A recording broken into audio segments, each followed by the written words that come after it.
ఒక్కసారి 24 మనం జ్ఞాపకం చేసుకుంటే సినీ రంగంలో కానీ, వ్యాపార రంగంలో కానీ, రాజకీయ రంగంలో కానీ గొప్ప గొప్ప వాళ్ళు ఎందరో చనిపోయారు. మీకు తెలియంది కాదు కదా. జనవరి 1వ తేదీ మొదలుకుంటే నిన్న డిసెంబర్ 31 వరకు గత సంవత్సరం మరణించిన వారి సంఖ్య లక్షల్లో ఉంది. అలా మరణించిన వారు, లక్షల్లో మరణించిన వారు రోగాలతో మరణించారు, ప్రమాదాల వలన మరణించారు, తమకు తాముగా ఆత్మహత్య పేరుతో చంపుకున్నవారు, ప్రకృతి వైపరీత్యాల వల్ల చనిపోయిన వారు ఉన్నారు.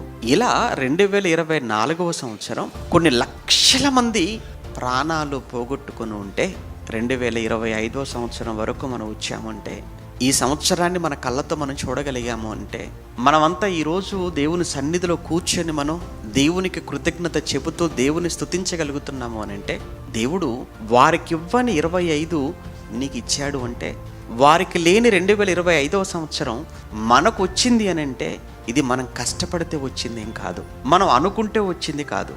ఎలా అయ్యా అంటే, ఆయన మనకిచ్చిన దయా కిరీటం.